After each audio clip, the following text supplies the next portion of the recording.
호세아서 2장 2절.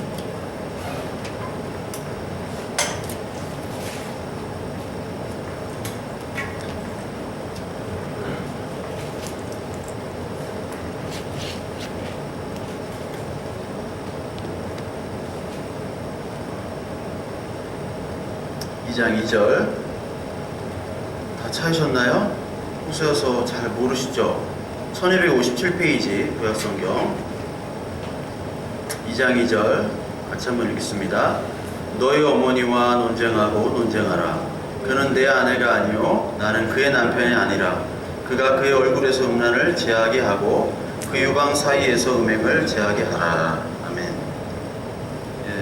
지난주에 이어서 이번 주는 10계명, 계명에서 4계명부터 나가야 되는데 오늘은 간음, 도덕질, 살인을 나가고 다음에 안식과 또 효도 이런 것들을 좀 하겠습니다. 오늘 이 말씀처럼 오늘 이 호세아서 2장 2절의 말씀은 음란과 간음에 대해서 얘기를 하죠. 그래서 호세아서를 보면은 고엘이라는 자기 부인을 호세아가 다시 바람난 그 여인을 다시 사와가지고 자기 부인으로 삼잖아요. 그렇죠? 그게 호세아예요. 호세아. 호세아서는 호세아가 원래 여호수아고 이 여호수아가 예수님. 호세아란 뜻이에요. 그게 예수 그리스도를 얘기하는. 그러니까 이 책에서 마찬가지로 예수님께서 타락한 우리들을 구원해서 이렇게 삼아 주셨다는 거죠. 호세아가 얘기하는 거예요. 오늘 이 10계명으로 볼 때 부부관계에서의 간음, 불륜에 대한 것들을 호세아가 얘기를 하고 동시에 10계명에서 얘기를 하는 겁니다. 그래서 여기 그 우리의 성경을 보면요, 성경은 간음에 대해서 얘기를 많이 합니다. 간음에 대해서. 그러니까 간음이라는 거는 성경에서 볼 때 부부관계를 제외한 모든 그 육체적인 관계를 간음이라고 그러죠. 부부 관계를 제외한 거예요. 그러니까 이 모든 이 결혼에서 가장 많이 이혼 사유로 차지하는 것이 바로 외도와 경제적인 문제 그런 거죠. 경제적인 문제나 외도가 사실 많이 차지하게 되죠. 외도라는 것은 바로 뭐냐면 10계명에서 나왔던 것처럼 하나님과 우리 이스라엘 사이, 그러니까 너와 나 사이에 다른 게 낀 거예요. 다른 것이. 그러니까 부부관계도 마찬가지. 부부관계에는 다른 것이 끼면 안 되잖아요. 그것과 마찬가지로 부부관계나 하나님과의 나 사이 관계나 똑같다라는 거예요. 그래서 야고보서 4장 4절에 보면 뭐라고 나오냐면 야고보서 한번 4장 4절 볼까요? 야고보서 4장 4절에 보면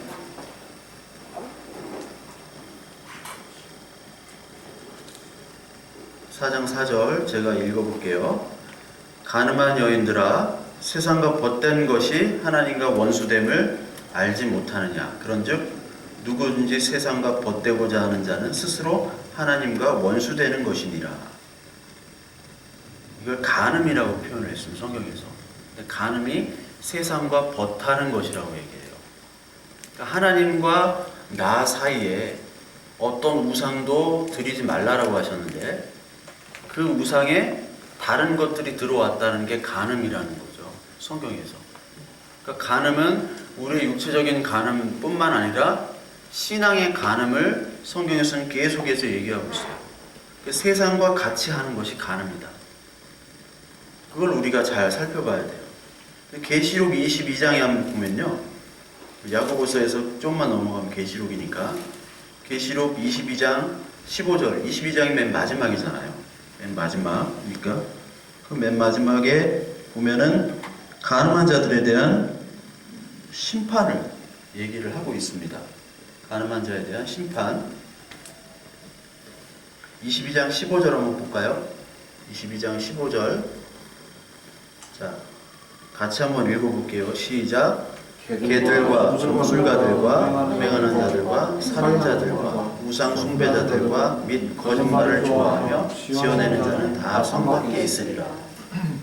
자, 여기서 중요한 게 뭐냐면 이 22장 15절에 보면 십계명의 계명들이 사실 다 나와요. 여기 보면 개들, 점술가들, 이 개들을 특히 이 바울은 개라고 표현해서 이 개 같은 놈들. 그 바울과 예수님도 막 독사의 새끼라고 그러고 참 막말을 많이 하셨어요. 예수님과 바울이. 근데 바울이 개들이라고 한 것은 바로 뭐냐면 율법주의를 얘기하는 거예요. 주로. 그러니까 예수님이 오셨음에도 불구하고 예수님이 아닌 본체 신랑이 왔는데 지금까지 자기가 율법을 지킴으로 하나님을 잘 섬긴다고 율법이 이제 하나님이 된 거죠. 그런 율법주의자들에게 개라고 명칭을 했고, 그리고 점술가들은 하나님이 아니라 전보는 모두 우상 숭배자들이죠. 우리가 흔히 얘기하는 그냥 점이라고 축소해서 얘기할 수 있지만, 점이라는 것은 하나님이 모든 것을 만드시고 주권을 가지신 그런 하나님을 거부하고 다른 잡신들이 낀 거죠. 그러니까 돈도 점술이 될 수 있고 일반 점 보는 것도 점술이 될 수 있는 겁니다.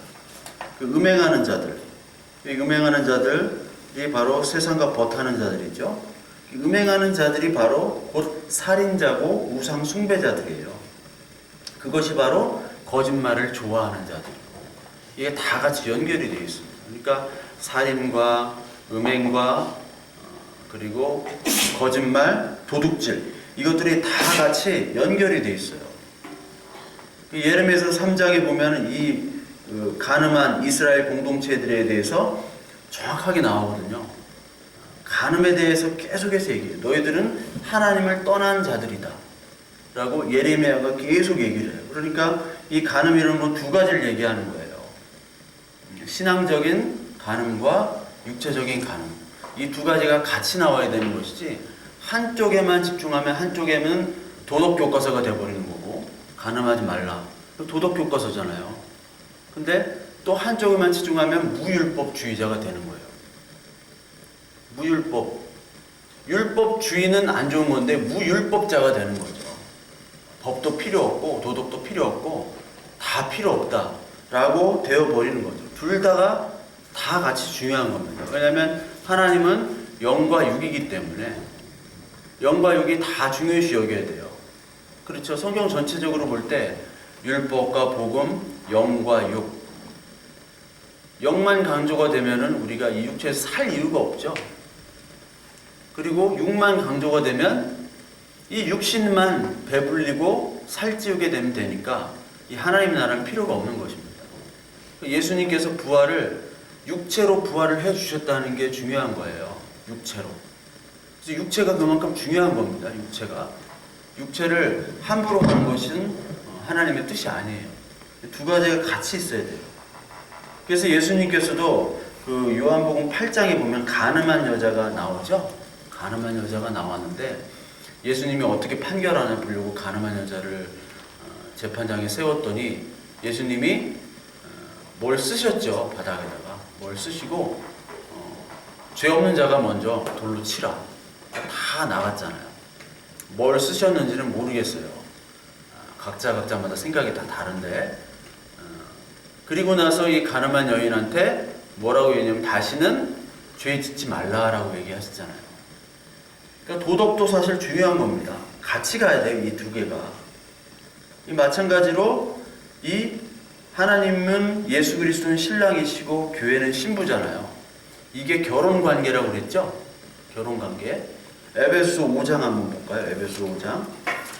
에베소 5장에 보면은 이 결혼 관계, 남편과 부인에 대한 관계가 있습니다.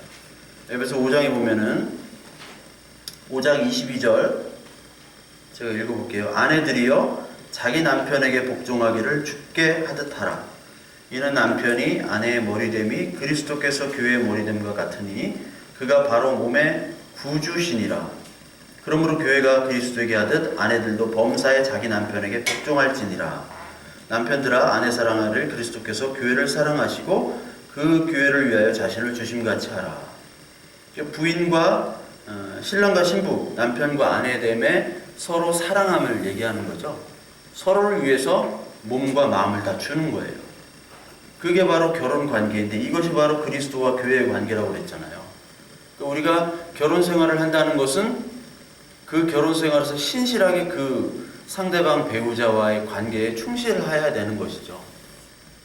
그 충실함을 통해서 우리는 뭘 발견하냐면 교회와 그리스도의 관계를 발견하는 거잖아요. 그리스도와의 교회만 중요하고 남편과 아내는 뭐 아무렇게 하면 된다. 이게 말이 안 되는 거죠? 그렇잖아요. 하나님께서는 왜 결혼 제도를 주셨어요? 그리스도와 우리 이스라엘 교회와의 관계를 이 땅의 모델로 사실 주신 거예요. 그걸 통해서 결혼 제도를 주신 건데 이 하나님 나라 완전한 하나님 나라로 가면은 결혼 제도는 없잖아요. 결혼해요, 안 해요? 여기서 결혼 못한 사람들 하나님 나라 가면 결혼해요? 그런 거 아니잖아요. 영혼 결혼식 이런 거 없잖아요. 이 땅에만 있는 이유는 바로 뭐냐면 이 땅에서 바로 그 관계의 기쁨과 소중함과 그 천국을 누리라고 이 결혼 제도를 주신 건데 이 결혼 제도가 인간에 의해서 다 어떻게 됐어요? 상품화가 됐잖아요. 상품화. 듀오가 45단계였나? 45단계가 있어요. 듀오가. 나도 45단계에 41 정도 되나? 누구는 나보고 전문직이라고 3대 전문직이라고 의사, 변호사, 목사라면 40단계 정도. 이 단계별로 상품화를 시킨 거예요. 참 슬프잖아 이게. 결혼제도는 하나님이 만들어주신 그 결혼제도는 그런 제도가 아닌데 그래서 하나님께서는 이 간음을 두 가지로 다 주신 거예요. 두 가지로. 이걸 다 지키라는 겁니다. 하나님께서는. 근데 다 지킬 수가 없잖아 우리는. 예수님께서 눈으로도 간음하고 살인하고 도적질하는 것도 다 간음과 살인과 도적질이라고 그랬잖아요. 그러니까 우리는 마음과 눈으로 하는 죄들은 예수님께서 산상수훈 때 10계명보다 더 강조를 하신 거예요. 이게 지킬 수가 없어 다. 한 번이라도 다 어기지 않아야 되는데 우리는 한 번이라도 다 어겼어요. 지킬 수 없기 때문에 다시 예수 그리스도가 사실 오신 것이거든요. 오늘 살인, 간음, 도둑질, 거짓 이런 거 얘기할 때 대표적인 인물이 다윗입니다. 다윗이 자기 충신 우리아의 아내를 범하고 그리고 그것을 감추기 위해서 우리아를 전쟁터에서 교살했죠. 죽이도록 했잖아요. 그러니까 간음과 살인 그 죄만 다윗이 있다고 하는데 아니에요. 아니잖아요. 다윗은 10계명을 다 어겼어요. 간음과 살인을 하면서 동시에 거짓말도 했고 동시에 안식일도 막 열심히 지켰죠. 지켜야 되니까 왕이니까. 하나님 믿는 사람이니까. 근데 그 안식일이 참된 안식이었어요? 거짓 안식이었어요? 그 안에 거짓 안식이었잖아요. 안식이 없었잖아요. 자기가 살인하고 간음이기 때문에. 그리고 자신이 사실 살인과 간음으로 그 하나님의 대신해서 우상을 섬긴 거예요. 간음이라는 우상을. 그리고 하나님의 이름을 계속 하나님 막 불렀다고. 하나님 이거 어떻게 됩니까? 하나님 이름을 망령되이 여겼죠. 그리고 부모를 공경하지 못했어요. 다윗이 부모를 공경하지 못한 게 어디 있느냐? 이 부모 공경이라는 것은 신앙의 조상들을 얘기하는 거예요. 믿음 안에서의 부모를 얘기해요. 일단은 부모를 부모라는 거는 이전에 이스라엘을 얘기하는 거잖아요. 아브라함 때부터. 그 부모는 뭐냐면 믿음의 부모예요. 그러니까 믿음의 부모는 곧 근원은 바로 뭐냐면 하나님께서 주신 언약입니다. 약속입니다. 내가 너를 구원하겠다. 근데 그 언약의 부모들 참 부모이신 하나님을 다 공경하지 못했죠. 그러니까 이름만 얘기한 거예요. 입술로는 공경하는데 너희들의 마음은 나를 공경하지 않고 떠났다 라고 얘기하는 거죠. 그 부모를 공경했다면 보여지는 같은 언약의 형제들 그리고 그 형제들에게 잘해야 되는데 그 형제들을 죽였단 말이에요. 그리고 동시에 살인, 간임, 도둑질, 거짓, 이웃의 것들을 다 훔쳤죠. 남의 아내를 훔쳤으니까. 그 10계명을 다 어긴 거예요. 그러니까 10계명이라는 거는 한 계명이라도 어기면 다 연결이 되어 있는 겁니다. 간음, 도둑질 이게 뭐 몇 계명은 지키고 몇 계명은 어기고 아니라 하나만 어겨도 1계명부터 10계명까지 다 어긴다는 거예요. 그래서 지난주에 하나의 말씀으로 이해를 하라는 거라잖아요. 하나의 말씀으로. 10계명이라는 게 10개 딱 잘라가지고 몇 개만 지키고 하는 게 아니에요. 전체 통으로 다 지키라는 거죠. 그래서 간음이라는 것은 그만큼 사실 성경에서 신앙적인 간음과 육적인 간음을 굉장히 많이 강조를 합니다. 특히 고린도전서에 보면은 고린도전서에는 여러 가지 간음들이 많이 나오잖아요. 자기 아버지의 둘째 부인, 그리고 뭐 자기 뭐 일가 친척 간의 어떤 그런 간음들까지도 다 얘기를 하거든요, 바울이. 그거는 신앙적인, 어떤 사람들은 그것도 신앙적인 간음에만 해석을 해요. 아니, 그렇지 않아요. 육체적인 그런 고린도 교회에 그런 문제가 있었다는 것을 지적을 한다는 거예요. 그래서 우리가 이 두 가지 문제를 같이 봐야 된다. 그리고 두 번째로 이 도둑, 살인에 대해서 나오는데 마가복음 7장 20절을 한번 볼까요? 마가복음 7장 20절. 우리의 본질에 대해서 얘기를 해요. 성경에서는 마가복음 7장 20절에 보면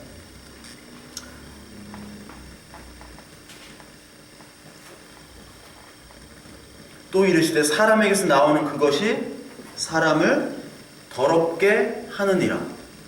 속에서 곧 사람의 마음에서 나오는 것은 악한 생각, 곧 음란과 도둑질과 살인과 간음과 탐욕과 악독과 속임과 음탕과 질투와 비방과 교만과 우매함이니 이 모든 악한 것이 다 속에서 나와서 사람을 더럽게 하느니라. 입으로 들어가는 것, 이때 당시에 장로들, 서기관, 바리새인들은 입으로 들어가는 음식에 대해서 이거는 부정한 음식이고 이거는 더러운 음식이고 막 그걸 많이 따졌다고요. 레위기에 먹는 음식과 먹지 못하는 음식이 있잖아요. 이거는 괜찮고 이거는 안 괜찮고 지들이 판단해서 했다고요. 레위기에 그것들을. 근데 예수님이 오시고 나서부터는 그것들이 다 사라지잖아요. 다 사라집니다. 그러면서 예수님께서 하신 말씀이 입으로 들어가는 건 다 깨끗해. 근데 입에서 나오는 게 다 더러운 거야. 봐봐. 이것들이 다 더러워. 즉 너희들은 간음자고 도둑놈이고 살인자고 거짓말쟁이라고 예수님께서 얘기하시고 너희들이 이런 사람이라는 것을 인정해라고 말씀하시는 거예요. 근데 인정을 안 하죠. 인정을 안 하는 놈이 간음자와 탐욕자, 도둑질, 살인자라는 거예요. 그래서 마찬가지로 이 요한복음 8장에 그 가늠한 여인이 아까 나왔죠? 가늠한 여인 나온 후에 예수님께서 뭐라고 얘기하시냐면 그 가늠한 여인들을 세운 예수님께로 불려오게 한 그 바리새인들, 율법주의자들에게 뭐라고 얘기하냐면 너희는 너희 아비 마귀에게서 났으니 너희 아비의 욕심대로 너희도 행하고자 하느니라. 그는 처음부터 살인자요 진리가 그 속에 없으므로 진리에 서지 못하고 거짓을 말할 때마다 제 것으로 말하나니 이는 그가 거짓말쟁이요 거지의 아비새 되었더라. 아비가 되었습니다. 내가 진리를 말함으로 너희가 나를 믿지 않으냐는도다. 자, 너희들이 원래 살인자고 거짓말쟁이고 너희들이 마귀에서 났다고 얘기해요. 이 사람들은 뭐냐? 하나님 예수 그리스도께서 너의 본질, 인간의 본질을 까발리시니까 그거를 거부한 사람들이에요. 그 거부한 것이 바로 간음과 도둑과 살인자라니까요. 거부했잖아요. 우리가 돌아온 탕자 알죠? 돌아온 탕자. 돌아온 탕자가 그 유산들을 다 탕진하고 아버지께 왔어요. 근데 성경에서는 그 아버지께 온 그 탕자가 바로 효자라고 얘기하는 거예요. 왜? 자기의 비참한 본질을 깨닫고 아버지께로 돌아간다. 하나님께로 돌아간다. 죄를 많이 지었지만 근데 둘째 아들은 효도자처럼 보여요. 성실하게 일했거든, 아버지 앞에서. 그런데 돌아온 그 죄인 자기 동생을 인정하지 않아요. 그게 더 불효자라고 하나님은 얘기하신다. 왜? 하나님의 마음을 모르기 때문에. 그 마음을 아는 게 효도인데, 사실 마음을 알아주는 게 효도거든요. 여러분들도 부모님과의 관계가 뭐 그렇게 이렇게 다 이렇게 성장하면 쉽지가 않아요. 다들 마찬가지입니다. 근데 그 무엇보다도 가장 중요한 게 서로의 마음을 몰라주는 거잖아요. 그 마음을, 아버지의 마음을, 어머니의 마음을 알아주는 것이 일단 효도인데 그거 자체가 안 돼 있는 거예요. 예수님께서 왜 오셨는가에 대한 그 마음 자체가 없는 겁니다. 그것이 바로 도둑이고 그것이 살인이고 그것이 사실 간음이라고 얘기하는 거예요. 특히 도둑을 얘기하는데 요한복음 10장을 한번 볼까요? 여기 도둑이 정확하게 나옵니다. 뭐가 도둑질인지, 본질적인 도둑질, 도둑질이 뭔지 나옵니다. 10장 1절에 보면 내가 진실로 진실로 너에게 이르노니 문을 통하여 양의 무리에 들어가지 아니하고 다른 데로 넘어가는 자는 절도며 강도요. 이게 뭔 말인지 몰라요. 하여튼 양의 무리가 있는데 문이 있잖아요. 그 문으로 들어가야 되는데 다른 데로 넘어가면은 절도요, 강도라고 얘기합니다. 근데 그 문이 뭐냐? 문이 어디 나옵니까? 10장 9절 한번 볼까요? 10장 9절. 10장 요한복음 10장 9절. 같이 한번 읽어봐요. 시작. 내가 문이니 누구든지 나로 말미암아 들어가면 구원을 받고 또는 들어가며 나오며 꼴을 얻으리라. 누가 문이에요? 예수 그리스도께서 문이잖아요. 문. 양의 문인데 그 문을 예수 그리스도를 통해서 들어가야 되는데 다른 걸로 들어가는 거예요. 즉 갈라디아서 1장에 보면은 바울이 저주를 하는 게 있는데 누구를 저주를 해요? 복음이 있는데 예수 그리스도의 복음, 진리의 복음이 있고 어떤 복음이 있다고 그랬어요? 다른 복음이 있다고 그랬잖아요. 다른 복음. 그러니까 가장 교회의 중요한 역할은 바로 뭐냐면 교회가 다 이 계명들을 지키려고 예수 그리스도의 이름을 부르고 찬양하고 경배하고 기도하고 다 하잖아요. 그런데 과연 이 하나님이 여기에 맞는 하나님인가? 이게 진짜 내가 예수 그리스도의 문으로 들어가는 건지 아니면 내가 그 울타리를 넘어서 다른 곳으로 들어가는 건지, 내가 믿는 복음이 진짜 참 복음인지 거짓 복음인지 그것에 대한 분별력이 사실 이 교회를 통해서 말씀으로 가르침을 받고 서로 교제하고 서로 이렇게 알아가야 되는데 그것이 아니면 다 도둑이라고 하는 거예요. 도둑. 다른 복음이 도둑입니다. 그래서 10절에 보면은 도둑이 오는 것은 도둑질하고요, 죽이고 멸망시키려고 하는 것이죠. 바울이 그 에베소 교회를 떠날 때 내가 떠난 다음에는 누가 온다? 이리가 온다. 늑대가 와서 그 양을 잡아먹는다고 그랬어요. 주인이 떠나니까. 실제로 에베소 교회는 그렇게 됐고 그랬잖아요. 실제로 그 바울이 전도한 모든 터키 지역들이 다 이슬람화 됐잖아요. 다 다른 복음이 들어왔잖아요. 그것처럼 이 도둑이 들어오는 것은 이리가 들어와가지고 양들을 다 죽이는 겁니다. 그런데 예수 그리스도께서는 양으로 생명을 얻고 더 풍성히 얻게 하는 나는 선한 목자다라고 얘기해요. 도둑질이라는 것은 바로 뭐냐면 훔치고 죽이고 이렇게 하는 것들은 바로 다른 복음이 선포되는 게 도둑질이에요. 저도 여러분들에게 성경을 전하고 하는 것이 사실 어떻게 보면은 이게 다른 복음을 전하지는 않을까 하는 그런 생각 속에 고민을 하면서 여러분들에게 말씀을 전해야 돼요. 이게 왜냐면 하나님을 섬긴다고 하는 것이 도둑질이 되고 간음이 되고 이게 살인이 될 수 있기 때문에 그런 거예요. 예수님께서 계속해서 이걸 얘기합니다. 그리고 마태복음 19장 18절에 보면 부자 청년에게 예수님이 말씀하시는데 이 부자 청년이 부자에다가 또 청년이 뭐라고 하냐면 지금까지 어려서부터 계명을 다 지켰다고 했어요? 다 안 지켰다고 그랬어요? 다 지켰다고 그랬어요. 다 지켰는데 부자야. 삼성 이재용인데 도덕적으로 완벽해. 그런 사람이 있어요? 이재용이 42억 원부터 시작했다며. 42억 원의 돈을 가지고 지금 2조 원을 불렸어요. 어떻게 불릴 수가 있을까? 예. 다 불려주는 사람이 있었겠지. 그런데 그렇게 안 하고 부자면서 모든 계명을 다 지킨 사람이 있었어요. 당당하게 왔어. 예수님이 뭐라고 그랬어요? 부자에게 네 소유를 다 팔아가지고 가난한 자에게 나눠줘라. 그리고 나를 따르라 하니까 이 부자가 고민하면서 갔잖아요. 다 지켰다는데 그 왜 지킨 거예요? 그 부자는 왜 지킨 거야? 정말 다 지킨 거예요? 지킨 이유는 자기의 재산을 유지하기 위해서, 자신의 명예와 재산을 유지하기 위해서 그걸 지킨 거예요. 명예가 높다거나 재산이 많다거나 하면 함부로 행동할 수 없습니다, 여러분. 예? 함부로 행동하겠어요?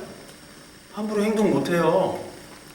유명 연예인들이 함부로 나가질 못하잖아. 데이트 맨날 차 안에서 하잖아. 누군 돈 없어서 차 안에서 하는 사람도 있겠지만 명예와 돈이 많기 때문에 나갈 수가 없는 거예요.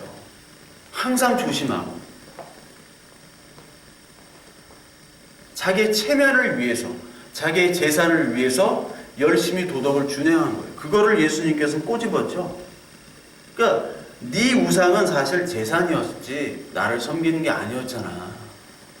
네가 진짜 이 계명들을 잘 지켰다면 네 우상을 다 걷어내고 나만 쫓을 수 있겠니? 안 되는 거죠. 그게 사실은 자기 도둑질을 한 거예요. 입술로는 계명을 지켰지만. 그렇다고 우리가 여기서 이런 신앙적인 도둑질만 강조하는 아닙니다. 성경은 계속해서 도둑질을 얘기해요. 출애굽 22장 3절에 보면은 이 도둑질한 것에 대해 배상에 대해서 얘기하는데 몸이라도 팔아가지고 배상을 하래요.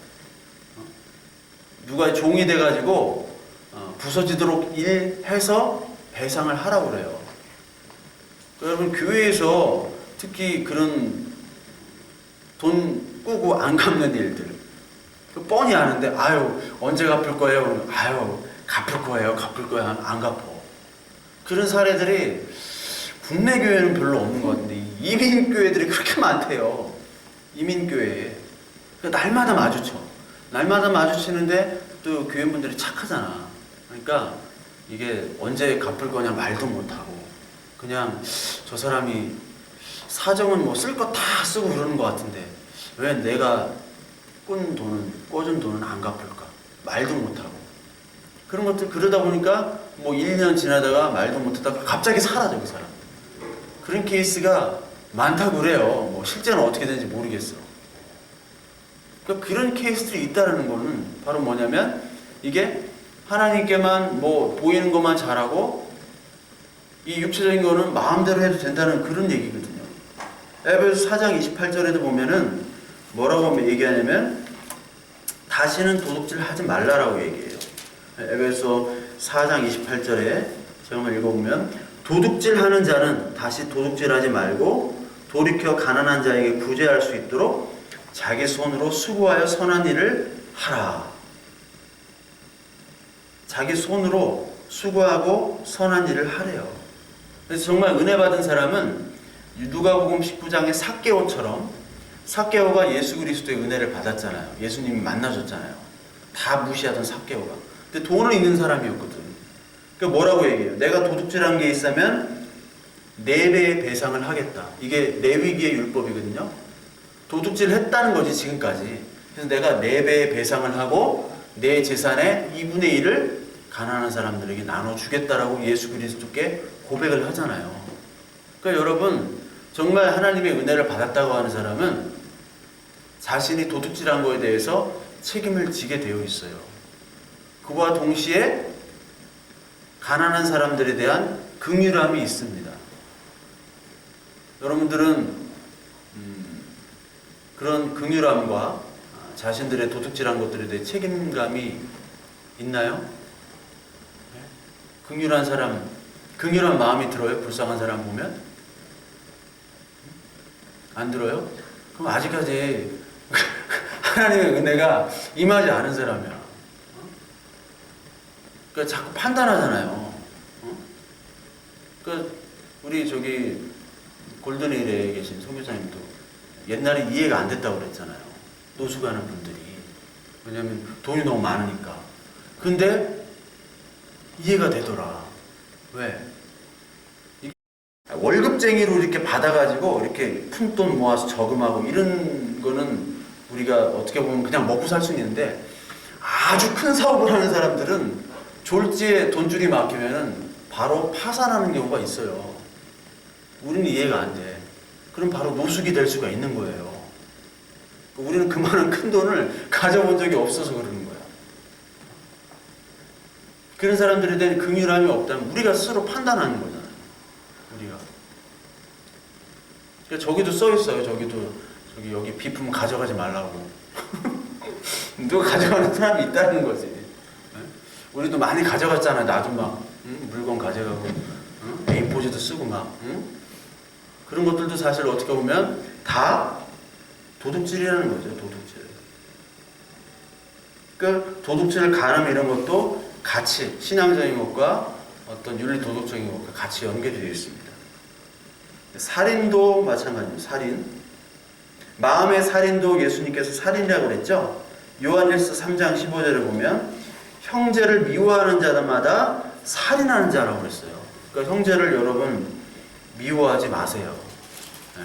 여러분들 미워하는 사람들이 있죠. 우리 신앙 안에서. 근데 미워하는 사람은 다 살인자라고 그랬어요. 그리고 영생이 그 속에 거하지 않는다고 그랬습니다. 살인하는 자, 미워하는 자. 그 예수님께서 사실 이스라엘의 형제로 오셨는데 예수님을 죽이고 미워했잖아요. 진리가 오셨는데. 이것이 바로 살인이죠. 살인. 마태복음 22장 6절에 이런 비유가 나와요. 마태복음 22장 6절.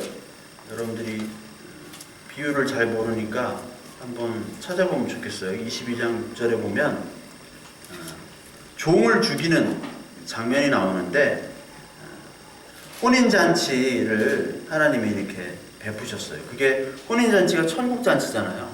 신랑과 신부가 맺어지는, 예수님께서 오셔가지고 우리를 신부로 여기시고 혼인잔치를 하는 것. 그 잔치가 구약에서는 성막, 증거막, 성전에서 이루어졌는데 지금은 그 성전의 실체이신 예수 그리스도께서 오셔서 신랑 신부가 같이 연합하는 것이 잔치잖아요. 그래서 요한복음 2장에도 혼인잔치가 처음 나왔고 가나의 혼인잔치 포도주 기적이 나왔고, 그래서 여기 보면은 자기 아들을 위해 혼인잔치를 열었는데 사람들을 초대한 거예요. 22장에 보면, 22장 1절부터 보면. 그래서 그 종을 보내가지고 초대를 하는데 메신저로 보낸 거죠. 그게 바로 예수 그리스도예요. 성부 하나님이 그 혼인잔치에 혼주고 예수 그리스도께서 종으로 그 메신저로 이렇게 말씀을 전하는 거예요. 혼인잔치에 오라고. 근데 22장 10절에 보면 종들이 길에 나가 악한 자나 선한 자나 만나는 데로 모두 데려온다고 그랬어요. 모두 데려와요. 모두 데려오는데 이게 어떻게 되느냐? 나중에는 그 22장 6절에 보면 그 초대 잔치에 이렇게 오라고 초대를 하니까 그들이 돌아보지도 않고 한 사람은 자기 밭으로 한 사람은 자기 사업하러 가고 그 남은 자들은 종들을 잡아 모욕하고 죽였다고 그랬어요. 그 혼인잔치를 초대한 이 메신저로 온 예수님이 복음을 전하니까 야, 복음 그따위 거 소용없어. 나 일해야 돼. 나 돈 벌어야 돼. 자기 밭으로 가고 사업하러 갔어요. 그것만 하면 좋은데 남은 자들이 그 종들을 잡아서 죽여버렸단 말이에요. 이게 누구를 상징하는 건지 알죠? 예수 그리스도를 상징하는 거잖아요. 그러니까 이 살인자들이 바로 일반 진리가 없는 사람들이라고요. 즉 우리 인간의 모습이 바로 살인자였다는 거죠. 예수님께서 너희는 살인자고 너희 마음속에 있는 건 간음과 살인과 도둑질하는 것뿐이라고 얘기하셨잖아요.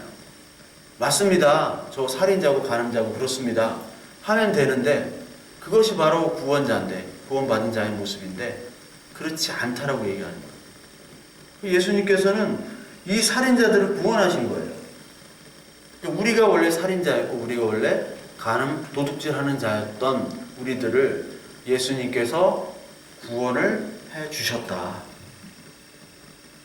그런데 이 구원을 거부하는 자는 진짜 간음자고 진짜 살인자고 진짜 도둑질하는 자다라고 오늘 말씀을 하시는 거예요.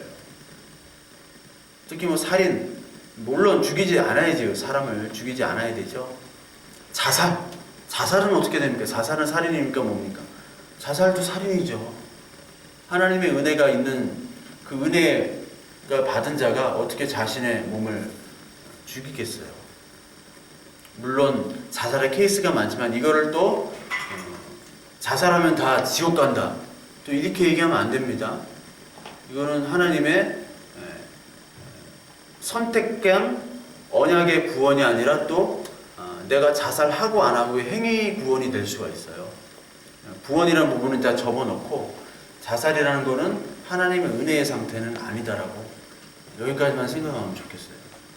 그 나머지는 하나님께 판단을 드리면 되고, 그래서 오늘도 얘기했듯이 간음, 도둑질, 살인 이 모든 것들이 같이 연결된 것이고, 우리가 신앙적인 간음, 도둑질, 살인뿐만이 아니라 우리가 육체적인 간음, 살인, 도둑질 역시도 하나님께 큰 죄악이다.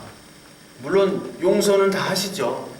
용서는 다 하시지만 우리가 그것들을 어떤 신앙적인 관점에서만 봐서는 절대로 안 된다 라는 것들을 신약과 구약에서 얘기를 하고 있어요. 왜냐하면 간음과 살인 그리고 도둑질 이것들을 하나님께서는 구약 성경에도 죽이라고 그랬거든요.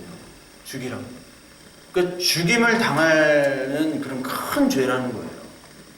간음과 살인 특히. 무조건 죽이는 겁니다. 안식일을 어겨서 죽이는 거지만, 즉 너희들은 죽어야 되고, 아니 이미 죽었던 살인자고 간음자고 도둑질한 사람들이라고 하나님께서 얘기를 하시는 것이죠. 그것이. 그래서 오늘 이 십계명 간음, 도둑질, 살인을 통해서 우리가 한 주간도 정말 내가 원래 이런 자였는데 하나님께서 나를 그 모든 도덕 율법으로부터도